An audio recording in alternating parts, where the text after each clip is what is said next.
Кышкысын айылда иш жок деген сөз чындыкка туура келбейт. Жер үйлөрдө жумуш жайгышы түгөнбөйт. Быйыл кыш татаал келип, жазында да кар калың жагандыктан Нурал Макишев кышы бою кар күрөп чыкты. Айылда шаардагыдай жол тазалоочу кызматтар жок. Короону болобу, жолду тургундар өздөрү тазалашат. Дагы жакшы, жардам бергенге уулу бар. Мисалы эртең менен турасың, малдарды чыгарасың, мынантип мына.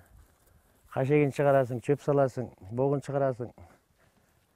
Анан аскеребиз менен быйыл кар көп болду.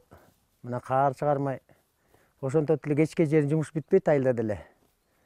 Негизи карда кышында эме жок деп айтышат, кайдан.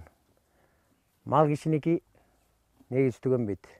Ал эми малжандык үйдөн бир кишинин колун керели кечке кармайт. 3-4 мал чөп салып сугармай, короону тазаламай, айтор айылдыктар кантип кечкирип калганын деле сезбей калышат. Жазгы талаа иштери башталса, эс алганга таптакыр убакыт калбай калат дейт каарманыбыз. Былтыр 500 сом болчу, анан 20 литр болчу. Анан эми быйыл дагы мына доллар кымбаттап атат дейт, анан кийин дагы кымбаттайт болуш керек деп ойлойм да, анан билбейм. Нурал мырзанын айылда 4 гектар жери бар. Бирок анын баарын иштеткенге мүмкүнчүлүгү жок. 3 гектарын ижарага берген. 1 гектар жерди иштетүүгө канча каражат сарпталарын эсептеп көрүүнү чечтик. Биринчи ирет жерди түздөө керек. Тракторду жалдаганга 600 сом кетет. Күйүүчү майын дыйкан өзүнүн чөнтөгүнөн чыгарат. 10 литрди 400 сомго куюп берет. Андан кийин 250 килограмм арпа сатып алат. Ал болжол менен 4000 сом турат. Жерди айдатканы 1000 сомго барабар. 1 гектар жерге 20 литр күйүүчү май кетсе 800 сом сарпталат. Аны менен иши бүтүп калбайт. Сепкен үчүн өзүнчө тракторду 400 сомго жалдашат. Кошумча анын күйүүчү майы 200 сом болот. Арпаны чабуу кымбатыраак, 1 гектарын 1200 сомго чабышат. Анын күйүүчү майы дагы 800 сомго барабар. Ошондо 1 гектар жерге арпа айдоого жалпысынан 10 000 сом сарпталат. Эми арпанын базардагы баасын эсептеп көрөлү. 1 гектар жерден орточо эсеп менен 2 тонна арпа чыгат. Азыр арпанын килограммы 15 сомго чыкканы менен чабыт кезинде 6-8 сомдон ашпайт. Ошондо дыйкандар 2 тонна арпаны 12 000 сомго сата алышат. Ошондо 1 гектар жерден таза киреше 2,5 000 сомду түзүүдө. 2 000 сом үчүн дыйкандар жарым жыл эмгектенишет. Мындан улам айылдыктар жер иштетүү менен байый алышпаганы көрүнүп турат. Жакшы жери жок эмес, мал жанга жем болот. Огородду айдатканга эле ошо трактор транспорт жагынан кыйналабыз.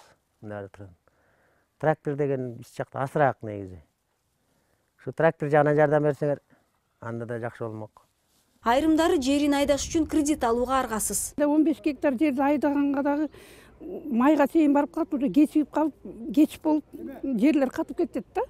Ошондой да проблемалар болуп атат. Жөн эле мындай жерди эле огородду да айдаганга кыйналып атабыз. Чүй өрөөнүндө айдалбай калган бош жерлер көп. Буга техниканын жетишсиздиги жана ага тейлөөнүн кымбаттыгы себеп. Баарынан да жардамга аз камсыз болгон үй бүлөлөр муктаж. Şu karapayım ellerge жеңилдетилген баа менен жерлерин айдатып, ошолорду жардам бергенге ушундай негиз коюп атат да. Эртең бүрсүүндөн 5 Беларусь трактору келип атат. Алардын запчастарын, жана шаймандарын баарын толуктап атабыз. Ар бир айылдан ушу балдар дайындап койдук, ошо трактор айдай турган. Бүгүнкү күндө айыл эли айыл чарбачылык жактан жеңилдиктерге муктаж. Мамлекет тарабынан каралган арзан күйүүчү майлар элдин калың катмарына жетпейт. Жергиликтүү эл айыл элинин келечегине кайдыгер карабаган аткаминерлердин жардамы керектигин айтышат.